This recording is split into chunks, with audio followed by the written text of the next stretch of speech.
today? Okay, gorgeous. So welcome if you are new here. I am Claire Venus, the host of Sparkle on Substack, the community, the Substack, the place to be. And over at Sparkle on Substack, we are all about staying creative on Substack. So we're about joyful growth, we're about staying creative, and we're about utilizing the platform in the way that best works for us. We don't have to bend and stretch to fit anything. We can create the Substack that we want to create. And so we are creators of our own Substack experience, both as a reader and as a publication host. And so all of the calls here are really rooted in finding your innate creativity and your innate way with your Substack. So just a little bit of background. All of the replays for the membership over the last year are just there in your membership portal. You can also find them listed in the A to Z. So if you're looking for something specific, I tend to work quite holistically. So you won't find like 5-10 minute tutorials on a thing, but I've tried to list, if you are looking for something specific, like how to use notes or what to do with chat, you should be able to find it there. There's a whole load of stuff in there. There'll be time to ask questions at the end of the Zoom call, and those can be anything that you like, anything Substack related, anything you're stuck on. If you're okay to share your Substack, we can do that. If you prefer just to write your question in chat and then I can speak to that question. Obviously, I record everything so the other members can learn. You don't have to have your video on if you're uncomfortable with that. And in fact, on the calls, you can have your video on or off. You can put your hand up and talk if there's time. There's all of that available, but you just treat this exactly how you want to treat it for where you are in your Substack. So I think, it's a few minutes in now. So if you want to start putting your Substack URL and where you're joining us from in the chat, that would be amazing. And then I'm just going to pull up my agenda to make sure that I'm on track. Okay, so I'm going to just do a little bit of screen sharing and then we're going to do some work on our Substacks today. So sometimes we do make a little bit of time for co-working just for the accountability bit and just to actually physically move through the tasks so you can get some work done on your Substack. And then if something crops up and you get stuck, then I'm here for you. So let me just find, where's it gone? I'll just have to open it again, 2 seconds. I've just got all of the noises in the world out of the window today, but it's all right. That's what headphones are for. I'll survive. Okay. So here we are on Sparkle on Substack. So we're going to just hone in on making the most of our archive content. So obviously when you published a Substack, whether you post just to Substack or whether you're sending it out in email, it will then always be available on your Substack unless you take it down.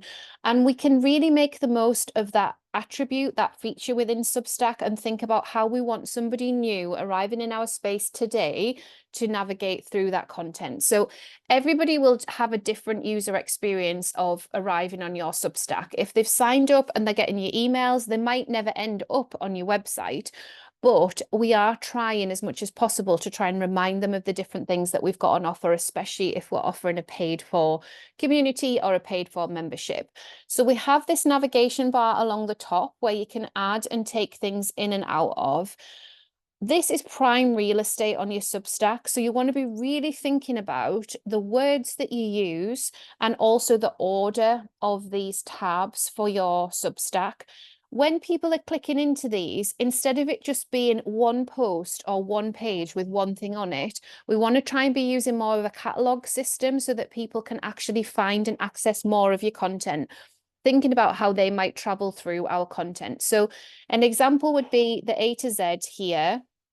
So this is a Substack page, and there's a little bit of an introduction to me and to what Sparkle on Substack is, and then we get right into, okay, like here's an A to Z, here are some resources on writing your about page, here's the link if you want to book an audit, here's some links about audio on Substack, and it just goes on. So it's very clear, and I've tried to be as clear as possible to help people navigate what that is. Now, an A to Z is a great idea if you've got a lot of different topics and things that you weave in. It's not so much of a good idea if you've made up beautiful new words for things. So quite often I'll see with creatives, they'll call it something that could mean anything. So say you might have a tab called studio. Is that your artist studio? Is that what you call your membership? Is that something that you're inviting people to? People just don't know. So it's far better to have an overarching header for people to click that they will recognize. So A to Z, everybody knows what an A to Z is. And then obviously I'll get into it. Brand new to Substack, it's a question, right? I'm saying if you're brand new to Substack, head in here. And then I keep filling this up all the time, but I'm basically trying to be as inviting as possible and share as many resources as possible for people that are brand new to Substack. So you could have something that said new here, question mark, or start here, ... something like that. Then we've got the membership section. So this is built as a section so that I can pile all the replays into there. Diamond members, it's really similar, but I have expert calls in there and like various other like technical advanced Substack things for those folks. And then I've got a page here that is just lots of different services that people can book around Substack. So if they want to work with a branding specialist, book coaching, all that sort of stuff. And I'll do regular shout outs to try and fill that up. The threads is the community element. So every time I publish a thread, you can tell because it has this little speech bubble here, and these usually get high engagement. So I want new people to be able to know that they can just come back and meet people in these chat threads. This one did really, really well a week or so ago. And so I don't need to post that again, you know, a month later. I can just still keep sending people to that thread. It's a really nice place for people to meet other Substackers, to potentially start collaboration conversations, to meet new readers all within that thread. So that's a real asset. So as these start moving down, I might think about another way to organize these, but at the minute it works. They're just a list of threads that people can join in with. Then the archive button. So I've said this to you guys before, and I'll say it again. People keep taking this off, and it's not a good idea. So reason being is sometimes the way that you lay out your Substack homepage means people can't find your most recent post. So if you have your archive, it's just terminology that everybody's gotten used to on Substack. If we go there, we know it's going to be a chronological list of everything that you've published. So really worth leaving it on if you possibly can. And your about page, I would leave it on simply because Substack change the way that we navigate the app and the desktop all the time. So I've seen various different changes on the app where it's meant that the about page is front and center, and then it's hidden again, and then it's back again, and just the way that we are learning to navigate someone's publication. So leave these two on is my current advice at the moment. And then with these tabs here, don't have too many because people then just get decision overwhelm.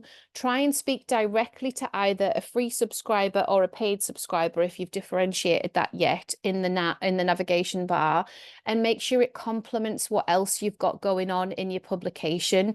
You can obviously set up groups to have different sections listed. So you want to try and make sure that it's either repeat information or it's going to complement what's going on there. I'm just going to check the chat and just see if you guys have put any questions in. You're very welcome to ask questions as I'm talking. Okay.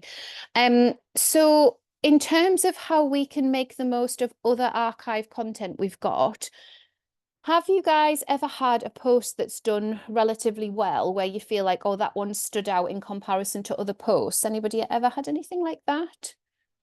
Feel free to let me know if anything's popped up. I'm going to share on Creatively Conscious how, because it's been here for quite a while, it'll just be helpful for you to know. So this feature here, most popular, is right at the top. Again, if someone is new to Creatively Conscious, we've got the navigation bar, but then this most popular is here, and Substack automatically put that there. So you don't have to worry about listing your most popular posts. You can just turn that on and then Substack will do that for you. So if you want to try that feature, you definitely can, and I'm going to show you how to do that in a minute. But this one is from the 14th of September 2023, and it's still there. This one's from February, this one's October. So again, this is a really lovely way of people going, oh, that's interesting. She's written about that, or she's had a look at this, or I wonder what that's about. It's just inviting them in another way. And once you see what those are in a list, you could put those in your about page. You could link to them in your hero post, or you could simply at the bottom of a post say, these are my most popular posts from the last year. You might want to have a read. As people are subscribing and finding our work all the time, they're having a completely different experience, whether they find us in the app and then they're navigating the app, probably being distracted by notes, or if they're reading an email, it's one email, right? So we need to then link them to other places that they might enjoy reading from us. I've had people arrive on Creatively Conscious and like go right back through the back catalogue. You know, it does happen. So really worth thinking about that and the added value from the stuff that we've already published and has already done really well. So let's have a look at the back end of your Substack while we're on together to see if we can see some of the opportunity that we could put on this, whether we switch the most popular on or anything that we can put along the navigation bar to help you guys to encourage people to navigate your Substack. And then we'll move into the group section and we can see if you've got any questions about that. So to do that, what we're going to do is just go into settings. The joy of the long settings page. And then we're going to just scroll down for the navigation bar just so I can show you guys where it is. So it says navigation, control which links show up in the bar at the top of your website. So this is where you can add a new link if you want to. And if you do want to add a new link, remember, it's just as easy to switch it off again. So if you try something and it doesn't quite work, it's okay. You can just turn it off again. You can either do the little eye thing and turn it off. So say it says page hidden, or you can completely delete it if it was like something that you thought you were going to do and then it didn't end up working out. Once you've got your links on there, you can shift them around. So say if I decided, okay, I'm going to switch projects and invites with membership. I'm not, because I want membership to go first, but you literally just drag and drop. And then so because we're reading from left to right most of the time when we arrive on Substack, it's good to just prioritize what you want people to see, like what is the word that you want people to see. When we give our membership a really lovely whimsical title, like mine's called A Sort of Fairy Tale on Creatively Conscious, there's no point me putting that there because it's too mysterious. I've got to give people the title of what it is, the heading of what it is, and then I can go into, okay, it's called this, and these are the reasons why.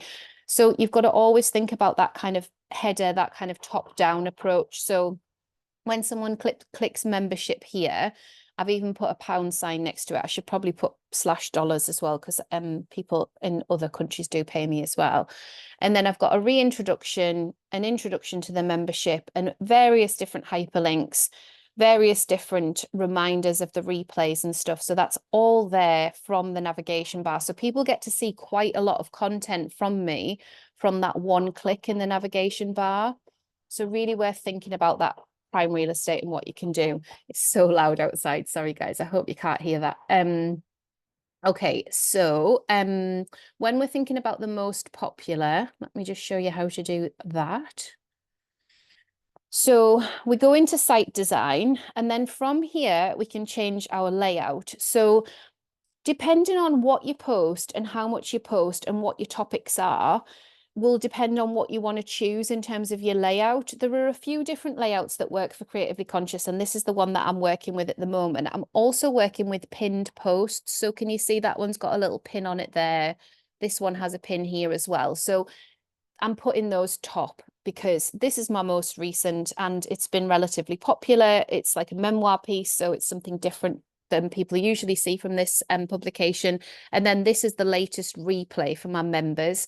And so when I do the workshop next week with Amy Francis, that will be replaced with the most recent workshop. Again, just so people can see it from the off.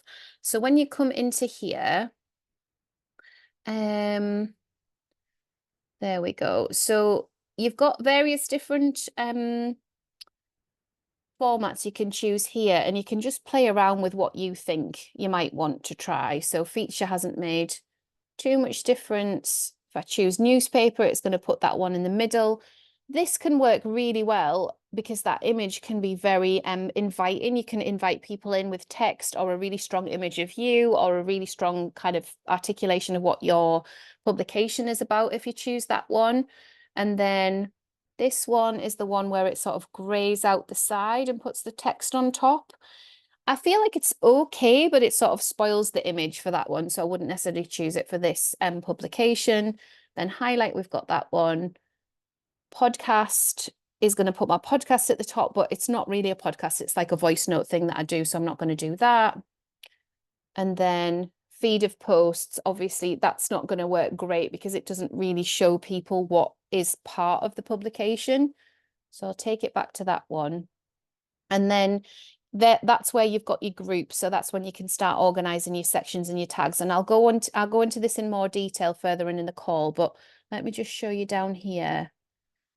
I don't know where it's gone with there we go. So show top posts. So let me just do that again because I did that quite fast. So homepage and then advanced layout. Oh, where's it gone? Show top posts there. Couldn't see for looking there. So if I turn that off, can you see it's taken them all out? So those are my most popular posts. So I'm like, no, we want those on because then people get a little bit more of a flavor of what I'm about. So I'm going to give you 5-10 minutes to just have a little play around in the back office. We're thinking about the navigation bar being prime real estate, and maybe you want to just make some notes in your journal. And then we're thinking about how we can turn on those most popular posts so that we can just see what we want to see from that. And we'll drill into that a little bit more as well. But for now, I just want to see if you can turn them on so you can actually see what are your most popular posts without having to go right through the archive. So I'll go on mute and I'll give you 5-10 minutes to do that.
Okay, so I'm just going to carry on, but I'm just going to share for Julie because she's just needs me to talk through how to get to that page. So I'll just go there again.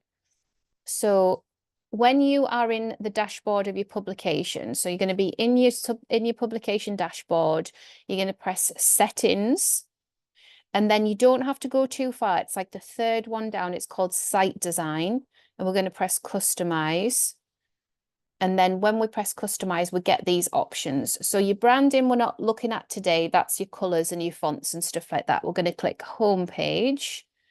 And then we can choose one of these. You know, we can play around and it's going to give us the preview. So we can do whatever we want with that.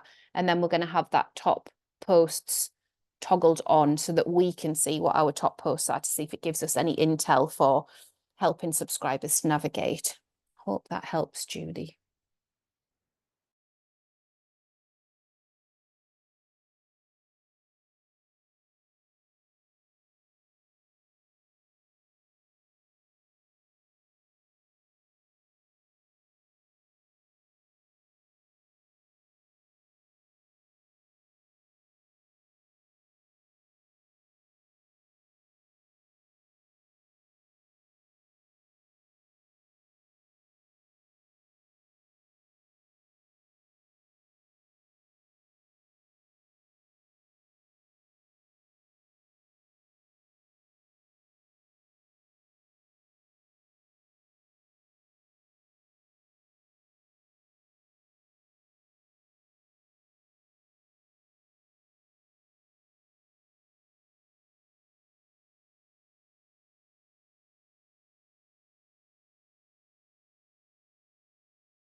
Yeah, so Shirley's asked a really interesting question. You guys just carry on about having paid for content in your navigation bar. And this is where Substack pages are really good because then you get to invite people into your world and then obviously link to the paid content. If you just link straight to paid content, because the paid subscriber ratio is very small in terms of our overall audience, I wouldn't recommend doing that. So an exception would be if there's a section, like I've got membership, that is membership, right? That's like, well, you could click on it if you want, but what you're going to see is the big long list of value.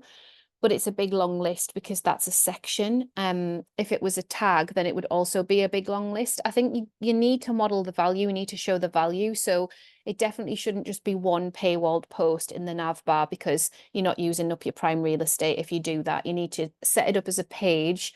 Think about what the story is that you want to tell and the value that you want to give to the reader, and then link to paid posts, and that would be called conversion content. So we've got the free posts, we've got the paid for posts or the membership, and then you've got these in-betweeny posts and in-betweeny things that we do on Substack that try and drive more paid subscribers. So a nav bar item could definitely be a conversion piece, a page could be free, but I wouldn't have it as just one paid post or one paid thing. Like it needs to be a big list so people can see the value. I hope that helps.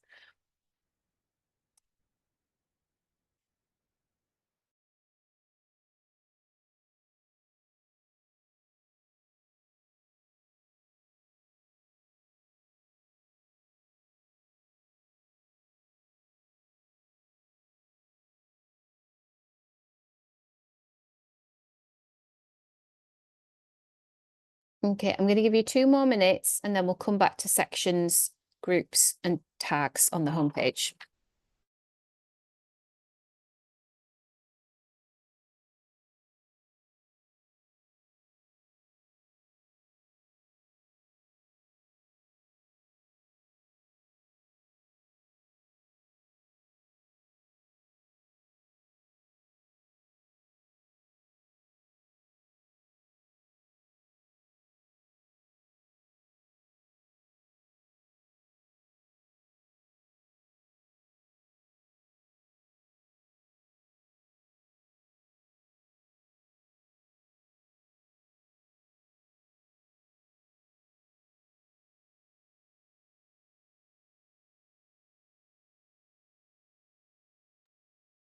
Okay, so I'll share my screen again and we'll go and just talk about the sections and the tags. So this is how you do your groupings further down the page, and then we're going to circle back to making a page on Substack, and this will be a really useful page for you whether you want to do a contents page or an A to Z or organize your membership or do something. But while we're in this space, it's one of the most popular questions at the moment. Everybody's just like, how on earth do I make it look the way that I want it to look? So here on Sparkle here on Creatively Conscious, sorry, we've got advanced layout switched on, but if I switch those off and I've got this option to put groups on, then it's going to put all my groups back on there. So the only things that you can put in groups is anything that you've tagged and anything that's a section. So if I click the plus button here, see how it's grayed out the ones that I've already put on. But then I've got this option of Substack tips from when I used to publish those here. And then I've got my notes from the sea. So I could just click notes from the sea and then it's going to add that into a group. So if we scroll down, we'll see it here. There it is. It's gone in at the bottom there. So I took that off in February because I stopped writing that monthly update. I just wanted to pause from it because I'd done it for a long time, 7 years. I'd done it for 7 years every month. So I wanted a break. So I took it off the navigation till I decided what I wanted to do with it. Now I could bring it back again if I wanted, and then I might put it further up again. So you can always decide, depending on where you are in the season, and a lot of you do have seasonal Substacks or you have like time and date specific projects and things like that. So you can decide what gets to stay and what gets to go. Now, if I wanted to take that off, I just literally press the cross and it's as easy as just adding it in again from there. So really, really easy, but you have to set up the section or the tag to be able to have these come up in your groups.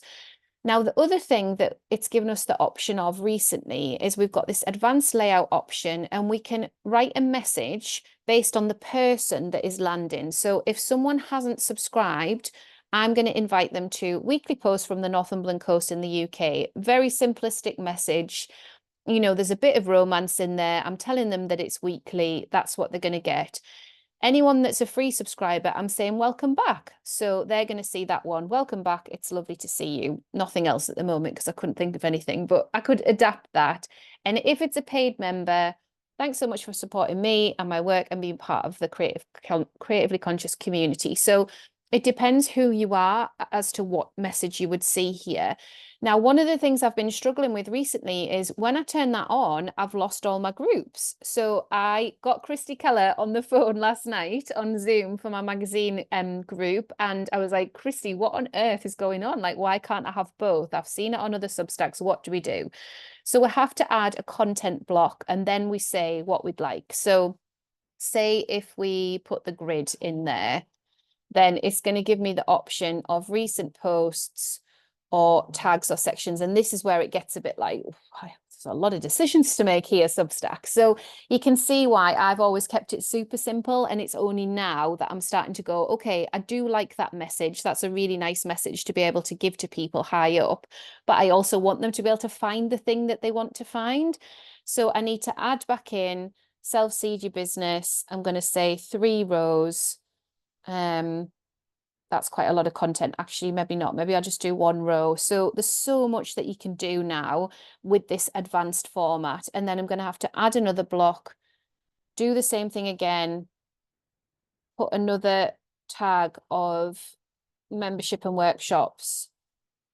And I think, yeah, there it goes. Right, it's there. So you can play around as much as you want, but you need to be careful that depending on how you want people's experience to be, that you're not overwhelming them with content. And this is why I think it's nice just to have the 1 row. It's got recent posts. I think because I've said grid, it's put recent posts in somewhere. I should be able to take that off because I've got the archive button, you see, so I don't need recent posts. Right, we'll just leave that for now, but you can faff around with that as much as you want. You can have more posts pulled through. You can have your recent posts, your tags, or your sections, however you want that to be. Don't think I'm going to press sections just because I'm going to muddle it up if I do. But those titles there are so, so important. What we're saying to people and how we're cataloguing our posts needs to be super, super clear because people just won't understand. And if they don't understand, they're less likely to click unless they are just in the mood for a magical mystery tour. And sometimes people are, don't get me wrong, but clear communication is definitely queen of all of this navigation. So when we are thinking about what goes in the navigation bar, we're also thinking about, as people scroll, is that repeat information? Is that a repeat of the most important information, the most important group, the most important section tag, or is it something different entirely? I do repeat so that if people miss it here, they're not then frustrated. I don't want people to be frustrated on my publications. I want them to be able to find what it is they need to find. Really, really important for both my publications because I host a membership on both and people are sometimes looking for Zoom call links. So that's that. There was a question I was going to get to. Let me go back in.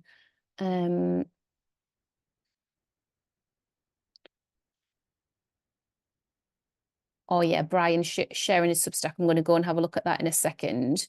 So a group, Etta says, is a group a publication or is it like a category within a publication? Yeah. So it's just Substack's clunky wording, but basically every time you set up a tag, so say my tag is membership, that can also be added as a group on your homepage. So a tag is like an individual tag you put on a post that then has its own URL that is a big long list of all the posts. As well as that big long list of all the posts, you can also add it as a group on your homepage. So membership tag or a section, and the pluses and minuses to setting them up as tags or sections, which I'll talk through with you guys again. But then you have that wording, and it has to be that wording the way that you've set it up, because when I showed you, obviously it only lets you click what you've already set up as a tag or a section. So if you make a typo, you just go back in and change it in the settings in your tag or your settings in your sections.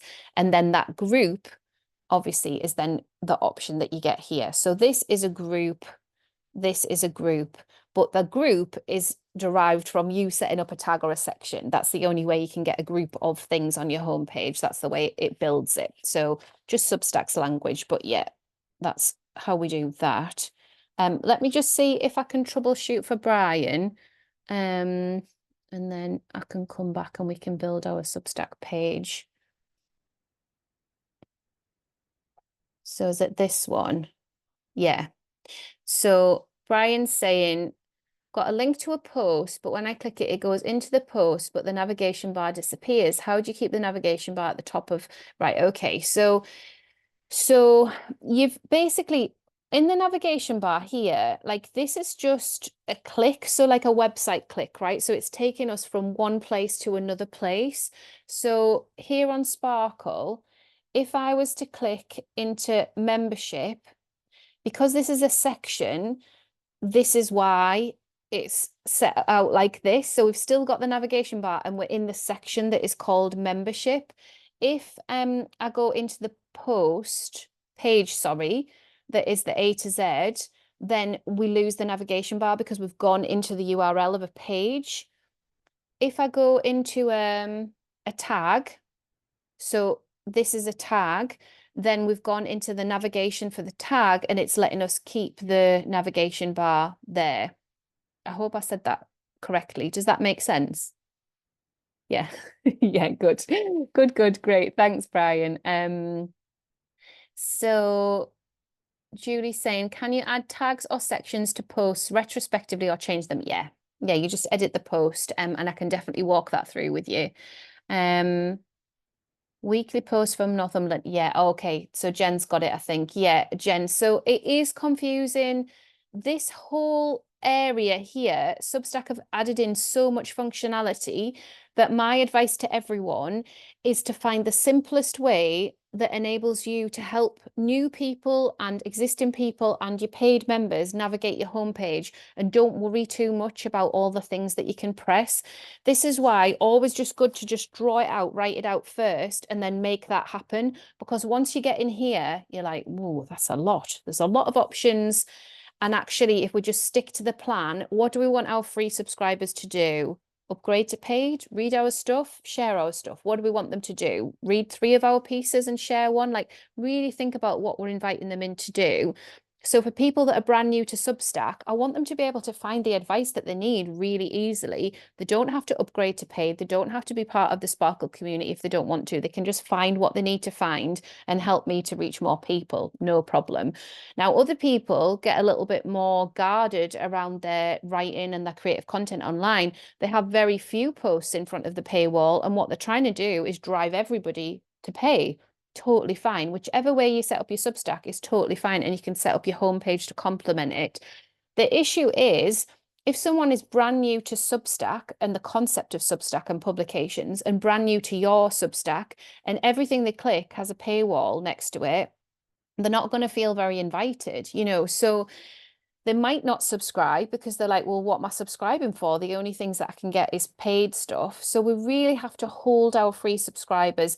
For most people, the average is 3 to 5% are going to convert to paid. High would be 10%, 1% is also normal. So if you think about that, holding those people is great and a really beautiful thing to do. And we're really grateful for them paying for our work. But there's also a whole load of free readers that are also sharing our work, commenting, being part of community. So we just have to find ways to hold both if that's the type of publication that we're going to be running. Okay, so we're going to come on to pages now, Etta, and we're going to spend some time doing pages. Yeah, so Blythe, if you say you wanted to go into it, let's do that now. Actually, I'll just save that. I don't know what I've done, but I'll just go I'll go back and fix it after the call. It's fine. I'm not too precious. So if you wanted to go into a post and you're going to give it another tag, so let's choose this one that I just published on Sunday, about the behind the scenes of bringing this book to life. I'm very excited. It launches tomorrow. I can't actually believe it, but that's happening. We're going to press the three dots and we're going to press edit. Now, even if you don't need to edit anything in the post, you're just going to add a couple of spaces, and that's going to highlight the update button there. We're going to go into the update button. Obviously, we're not changing anything. It's still for everyone. It still belongs in Claire Venus as a section. That's fine.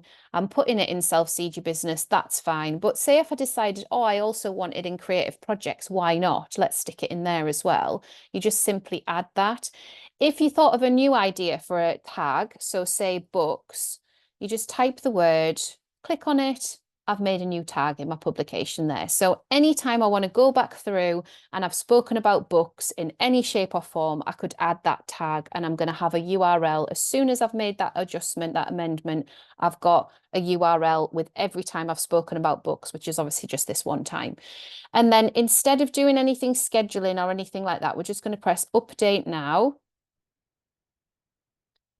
And that's going to update the post. So everything is reconnected, remagnetized to the new tag, and that's all you have to do. The only thing to say is when you press that update button, if you have tagged anybody, they might get a new tag notification. So that's the only thing. That used to be how it was, because I would always spot typos after I'd done a big long roundup, and then I would go back in and then people would get re-notified, and it's fine, isn't it? It's only like a little mention and stuff. But I don't know whether they still do that or not if someone's already been tagged. It's just a tiny little detail anyway, but that's what you would do. Okay, we're going to come on to pages. Roundups, Karina, yes, for sure. Draft, where the stored draft post lives. Yeah. Okay, someone's answered that. That's good. Right. Okay, let's get on to pages. So to think about Substack pages is to think about something that you can publish that isn't going to be emailed out, that isn't going to be shown to anybody, that is going to just help with your organization and is going to help with the navigation of your free paid subscribers, people that end up landing here. So for membership, I could have done a section or a tag, and actually I do have a tag for membership, but I wanted to do a page because I wanted to storytell, articulate a few things. So this is a page. So at the top of the page, because it is a page, I can add more. So I've added some emojis, I've put that there. If I wanted to just change that, it's really easy to do. Just do that edit button. So say if I wanted to add in the $ there as well. I mean, it doesn't look amazing. I might change it, but it's fine for now. But it's not going to pull that through into the navigation bar because this isn't a section or a tag, it's a page. So on the back end, I can say what that page is called in the navigation bar.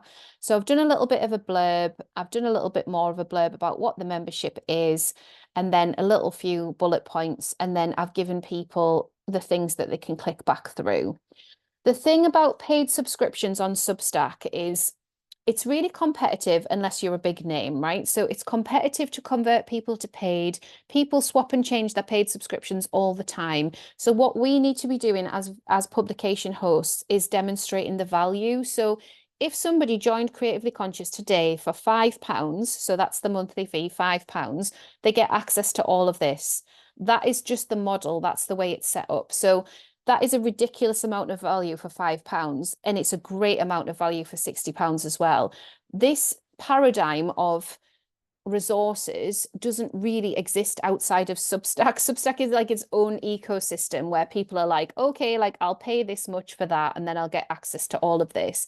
However, as a subscription model, it works. It's just like, you know, big blockbuster Netflix, Bridgerton must have cost millions of pounds to make, but there's a lot of people paying the Netflix subscription, so Netflix can afford to make beautiful smash hits like Bridgerton.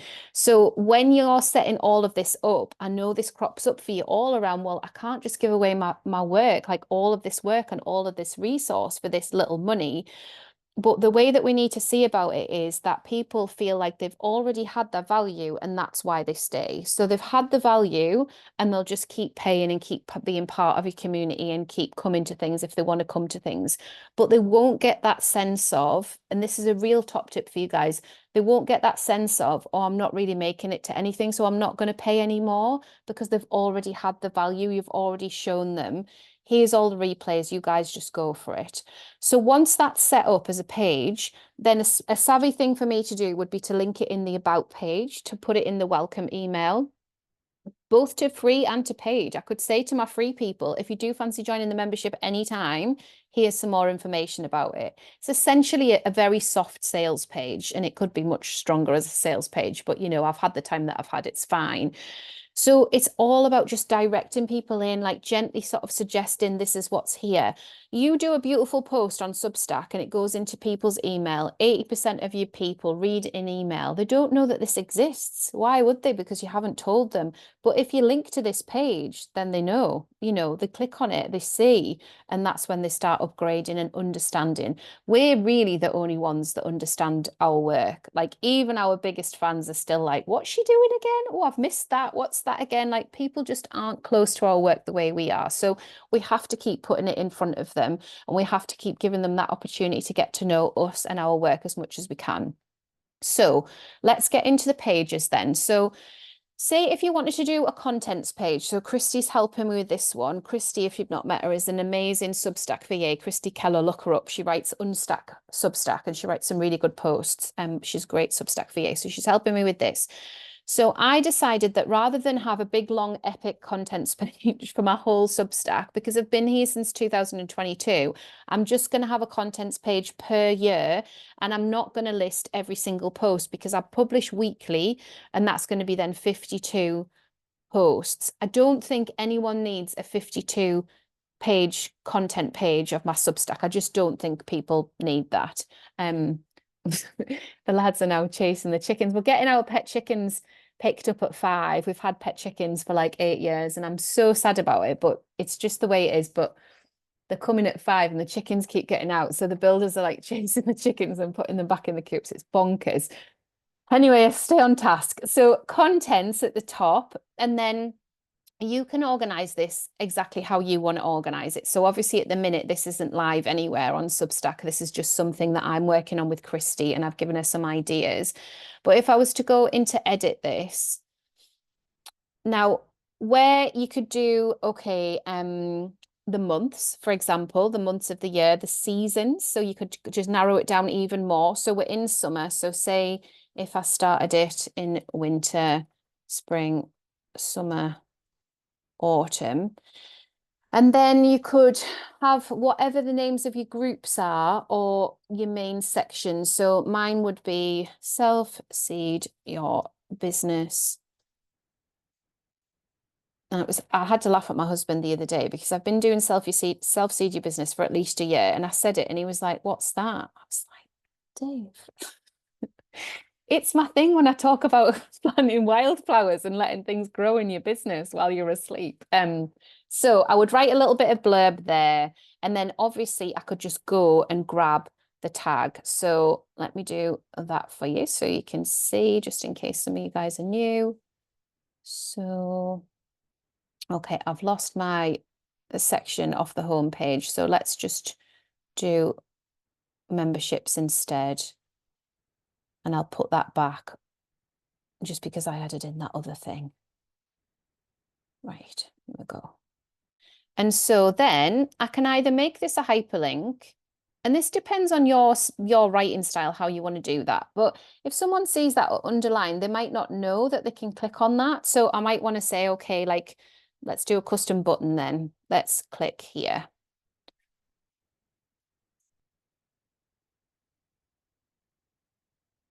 Click here for all the posts. And so I've helped them to organize that. I could even go a step further and say, click here for workshop replays, because a brand new subscriber does not know that I do workshops. They just won't know. So anywhere we get to re-articulate what it is we do on our Substacks, how often we publish is a really good thing to do. So if you go into your back office, can you find your pages and just start one. And then obviously I'll walk you through whatever you want to do with that when you get there. So we're scrolling down, it's just below navigation. So you would just do new page and then you would just start one. And the idea is that you're trying to, if you haven't got a page in mind, you're just trying to hold people. So just pick contents page for now and then see what comes out in this little bit of time we've got to do some work together. And I'll give you 5-10 minutes on that, and then we'll come back together for some questions. And as always, I do try and move quite quickly in the live calls, but you guys always get the replay so you can click back through. And I do have posts on everything as well if you want to follow through in a written way. So I'll go on mute and let's see if we can build ourselves a contents page.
Okay, so you guys just keep working. I'm just going to share my screen again and talk through your subscriber report because this will be really helpful for you in terms of the way that you hold your subscribers. But feel free to keep working away while I'm just pulling that up for you. So over in your stats on your dashboard, so we're back in our dashboard settings here and we've just clicked stats. You get this option to click subscriber report. So when you do that, what we're interested in is the map here. And what is really interesting for me, being in Northumberland in the UK, is to see whereabouts in the rest of the world things are lighting up. That really helps me to understand if it's worth trying different publishing times, different post times, when I should be posting on notes. If I'm posting once a day, at 7 o'clock in the morning in the UK, what time is it everywhere else? Who's going to see that? Because the people that are saying that they want to read my work, well, 44% of them are in the US. So I need to kind of understand a little bit more about that. Obviously, Substack started in the US, so the growth has been bigger in the US and it's starting to kind of grow now in the UK. I think the UK is the biggest growing market for Substack. That's what Farah said last time she was talking about it. So that's super cool. If you go into your US map, then you get these different sort of gradients of orange. So I noticed that there were 56 people in California that were interested in my work. And that again felt super interesting. I was like, well, I wonder what time it is in California. So I Googled it. And if it's 5 o'clock in the UK, it's 9 a.m. in California, which helped shape the invite to the latest course that I launched, which is your beautiful Substack magazine course. So the calls are at 5 p.m. on a Sunday, which makes it 9 a.m. in California on a Saturday morning. And I never would have done that unless I'd looked at this map. So when we're thinking about how we hold people and when we publish our work, there's nothing wrong with trying something bonkers. Like I used to publish at 3 in the morning. I just had them scheduled and all the Americans would be on before they went to bed. And then it was there ready for the UK people and the Europeans as they woke up, and it just worked super well. So sometimes I still do pick that 3 in the morning scheduling time, my time.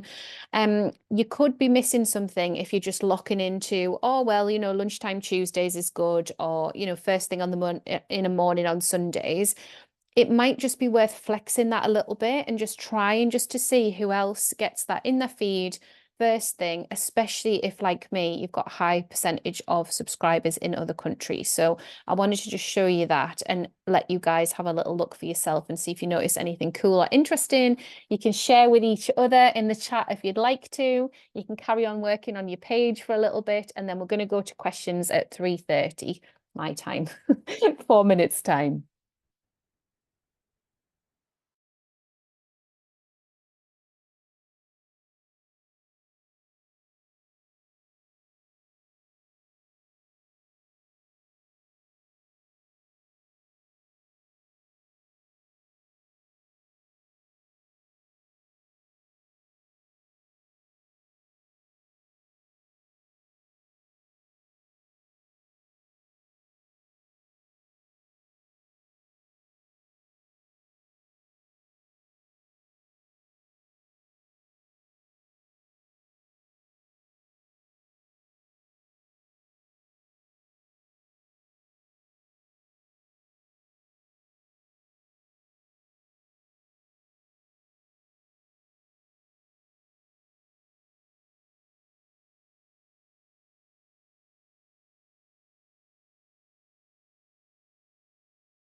Yeah, so just to reiterate the difference between posts and pages.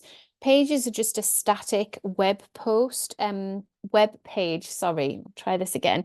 They're a static web page that we can use to help us navigate people around our publication. So good uses for pages are if you want to host a load of resources for your paid subscribers, or if you want a contents page, or if you want an A to Z, that could be a really good use of a page. I've got Substack SOS as well, which I think I did as a page. Yeah, I did. I'll share this with you guys as well. Because you don't have to email them out, right? So we can just be tinkering away on the back office. They haven't got a date attached to them. They're just a permanent page on your Substack publication. The one that I showed you, Contents 2024, that's just not linked anywhere. No one can find that yet until I'm ready. So even though it is live, it's not finished. So I'm just working away on that. Let me show you on Substack SOS again. So yeah, so this one, I didn't need to email everyone to tell them, oh, by the way, I've curated like lots of fun people that can help you with your Substack. I just built that as a page. I linked to the original note and then I linked to everybody's reply to the note. So it just made for a really quick piece of high value content where people can find people to help them with their Substacks. And then, sorry, I'm just seeing if so the thing that used to confuse me about pages is people can still comment on them. Yeah, and it's weird because it just doesn't exist. You've got to actually click like the comment at the top.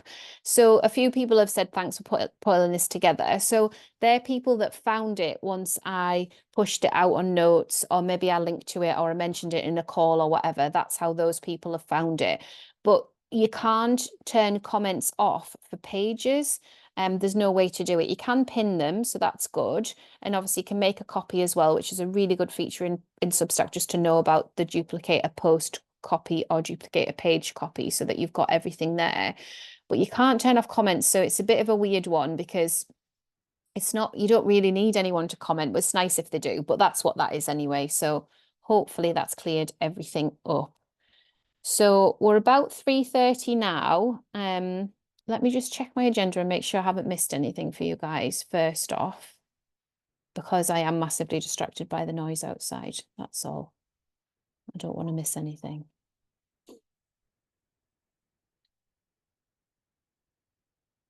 Yes, the explore page. That was the other thing. Let me just share my screen again, talk that through with you. So people have been asking me, this post is getting loads of traction. Like what's happened? Like someone shared it to notes, but it feels like way more traction than that.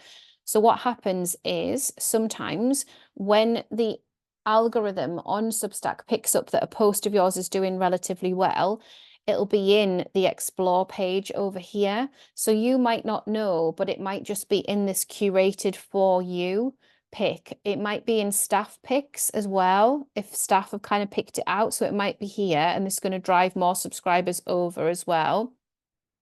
Or if you are on a leaderboard somewhere, then it could be, oh, that's a lot of Trump. It could be that you have featured, you know, when you don't even know about it in one of these leaderboards somewhere. So your leaderboards are based on the category that you pick, which is right at the top of your settings in Substack.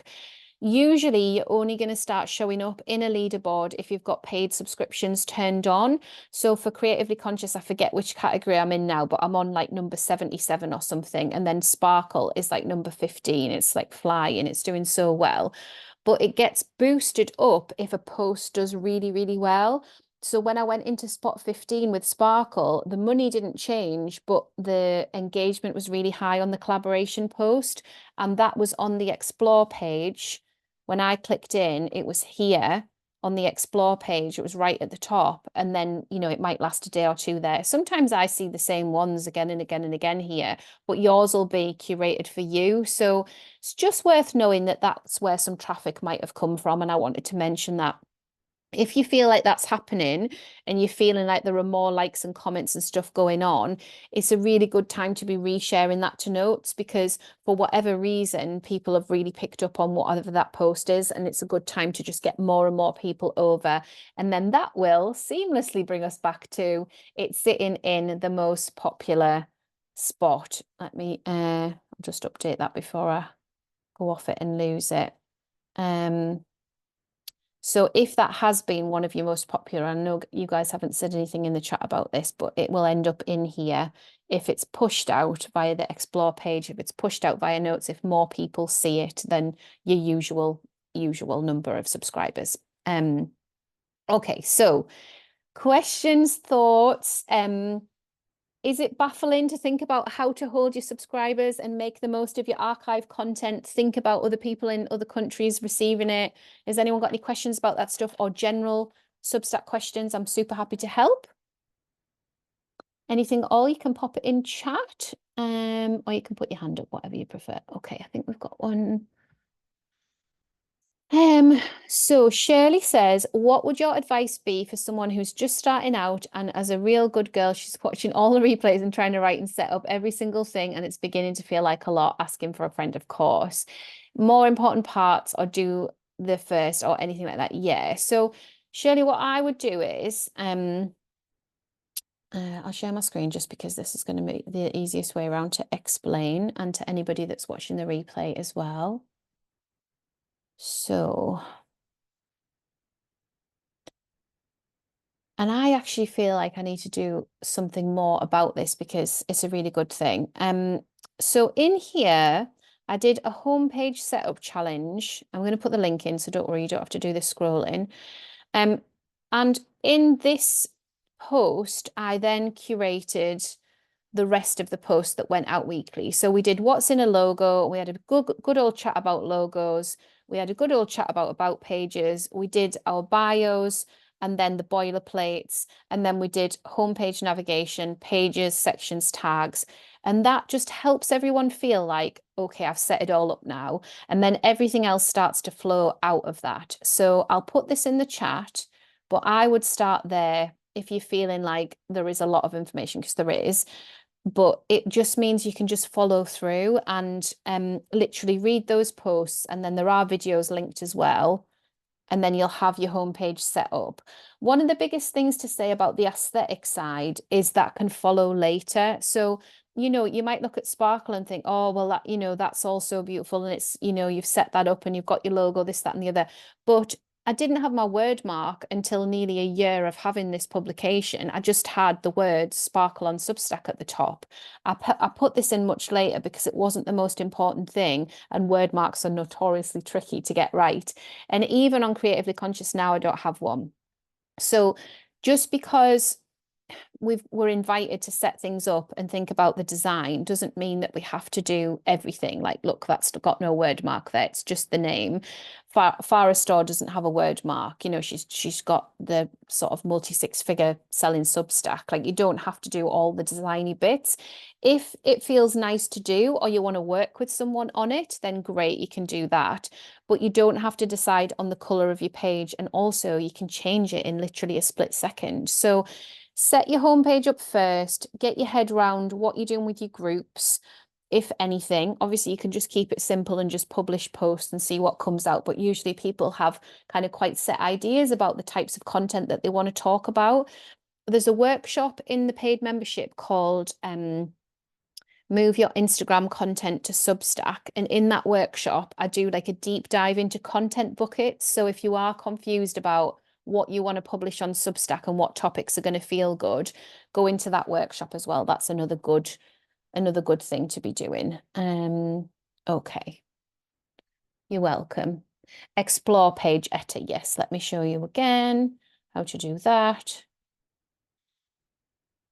A lot of Substack on the desktop is literally going, where did I find that again? Isn't it? It just does take a while. So over here, so I'll just explain really quickly. So this is your writer profile, okay? So when you click that, it's more similar to Notes. So you've got your writer profile here, and then obviously you've got your publications that you host, which I've got 3 pulled through.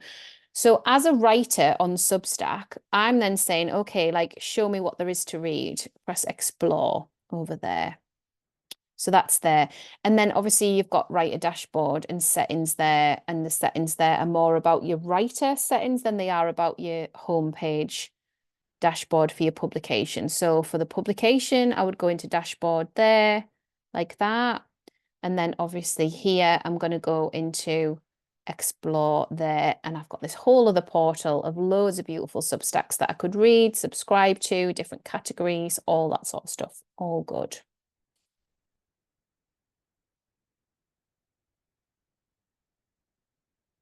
Yeah, so Karina's asking about roundups and restacks and getting some posts going. The etiquette on including poems to write reflections on. Um, what do you mean by that, Karina? Have you got some poems that you want to try and invite people in to then like respond to, or you want to invite people to write poems? Just looking beyond the screen. Or just to share. Yeah. I mean, the thing is, you can do anything you want on Substack. So, roundups are great. I love doing roundups because it brings more people to other people's work, and I love to do that. I love to share. I think that anytime anything's cropped up around etiquette with roundups, it's where people have put it behind a paywall. So people don't like it if you mention them in a roundup and they can't see it.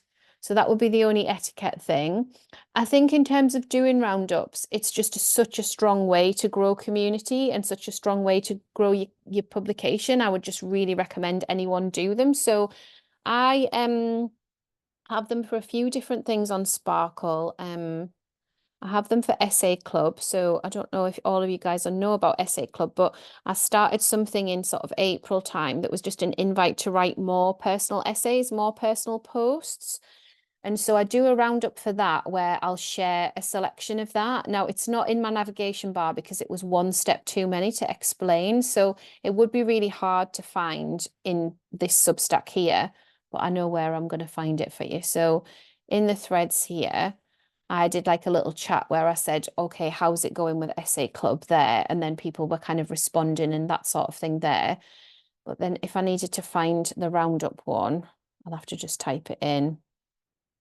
Here we go. So this is one of the last roundups that I did. So I have mentioned the people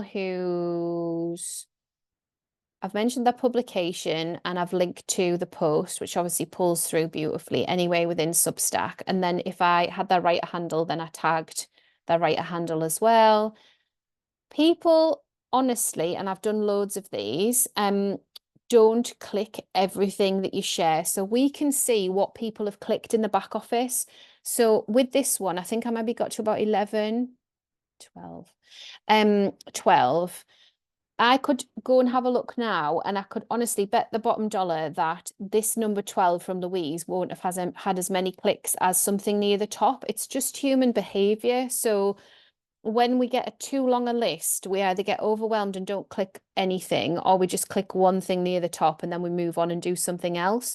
So although roundups are great for community building, to encourage more clicks, say to our own posts, I'll do, here's what you might have missed, and I'll link to some of my own posts. Those are conversion posts, right? So that they're an act of service for sure to help my community feel organized, but they also convert more people into paid because people get that and go, oh wow, look at all this lovely stuff I could have been part of, and then they upgrade to paid. So it really depends on your ideas and thoughts, what that piece of content is for, what that roundup is for, general community building, general acts of service, conversion content, helping people to navigate. There's loads of different ways with it. Does that help? Okay, you're welcome. Okay, I've got time for one more question if anyone's got one. Anyone would like to ask anything? So welcome, you can unmute, you can put it on the chat, anything at all. Go off and carry on working on your pages if you want to. Just giving it a minute in case anyone thinks of one. I think I've got everything. Oh, so Karina's saying like to share a Mary Oliver poem. Yeah, I just always credit the artist or the author, like always, always, always. So even with artwork where people have like not put a credit on, I'll try and find out who the artwork's from. Like I really struggle to share if I haven't credited who the source is. I just think that's my career. So that's what I've been doing. So Colleen saying, how are you keeping the page you're working on private until you're ready to publish? I guess it's private just because it doesn't exist anywhere, like it's not been shared anywhere, so it wouldn't like pull through anywhere, if that makes sense. It's only in your settings in the back office. Technically, if someone typed in the URL of the page, if they had it, then they would get it, but it's not published anywhere, as in like nobody would have found it. Does that make sense? Oh yes. Yeah, Claire. Hi. Hi, it's Colleen. I was just wondering how you're keeping it from being published specifically. How are you able to work on it, but no one can find it yet? I think because it's just not published anywhere on the front end, right? So in the back end, when I'm working on it, that's what I'm doing. That's what I was doing today when I showed you contents page 2024. but that URL isn't shared anywhere. So it's just not out, you know? So it's not like a draft where a draft is definitely not published. It's in draft form. It just Mhm. isn't, that URL isn't shared anywhere. I haven't put it on the navigation bar. I haven't linked to it anywhere. So it's just, nobody would find it, you know, I don't think. They just wouldn't know what to type in to get it. Does that make sense? I'm just wondering because but maybe I missed it. It looked like you were in your Substack though, but you have Yeah. a page that no one can find. So I'm just wondering Yeah. um, Let me show what you. you're doing or not doing, so that because what I want to work on would probably take a while. So I would like it to Yeah. be on there so I can work on it in little bits. So do you want to publish it to your Substack or not? You're saying you want to just keep it in the back office private. Yeah, I mean, eventually I will, but yeah, it will probably take a while before Okay. it would be all complete. Yeah. So sorry. Here we go. So the one I was working on was this one, which it says it's live, but obviously I can just unpublish it, right? So I've made it live because I'm not worried about anyone finding it because I haven't shared the URL anywhere. But obviously there is an option to just be working on a page and that would just sit in drafts. So say if this was a page that we'd done and we were like just working on that in the back office. When we go to continue, it gives us that publish button there. If we don't want to publish it and we go back, is it gonna? Yeah, look, it's just there in draft. So Substack autosave, I mean, that was seconds, wasn't it? But they autosave everything. I think because I'm a millennial, I'm just like, well, just put that live and make sure it's saved and make sure it's a thing in the world. You know, it's just my way with the internet. So it's totally fine. It's there, right? And then even, you know, I could go in and unpublish that and then, oh, it's telling me something went wrong now. I've upset it. Probably because I've got multiple windows open, but yeah, Yeah. it's there in draft in pages. So I think you'd be fine to just carry on working on it, but just you don't have to go through to publish. Just when you've worked on it, it will just be automatically saved. Or you can, you know, work on it in a Google Doc or a Word document or something and then move it over if that's preferable. Okay, great. Thank you. You're so welcome. Oh, oh, it's just really upset with me now. Always upsetting Substack. And we Um, screw it or all up. Brian shared as well. Yeah, so Brian shared that exact thing. I think it's just, you know, sometimes we're nervous to know like where something goes and where something lives. And I think it's just our intuitive way, isn't it, of working on our Substacks and how we best feel comfortable. We don't want to do a whole load of work and then feel like it's not saved. So now you've seen that from me. Feel rest assured, but also glitches do happen on Substack, like not very often. But in the 2 years, you know, I have had people that have lost whole drafts and stuff has happened. So do whatever feels good to you in terms of how you want to work on something. Um, so yeah, question about notes. Etta, am I right in thinking notes are attached to our author profiles, then threads are a similar thing that's attached to a publication? Yeah. So your notes is your me walking into an office and saying, does anyone want a cup of tea? Let's have a chat about what happened in the football last night. That's that to everybody on Substack. So if someone presses the explore button on notes and they don't subscribe to me, they might see that potentially. It's all algorithmically driven.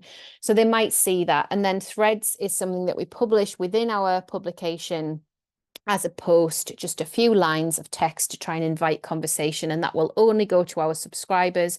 You can do the same with a post if you want to. I just use them in different ways.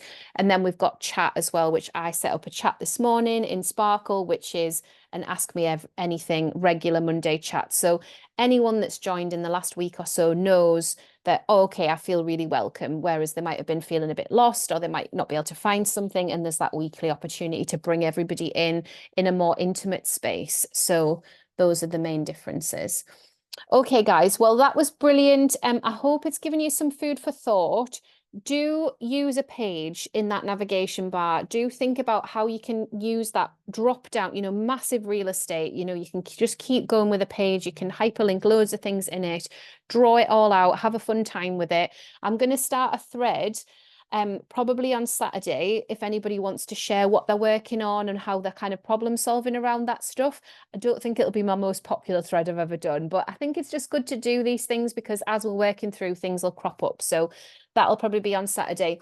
Don't forget about the Secret Sparkle book swap as well. So if you want to, with your community, wrap up a book and say to your community, I'm going to send this to somebody who wants it. You know, this is what we're doing just for fun, just for engagement, just for community building with our subscribers. So if you want to do that, there's a post on that live as well.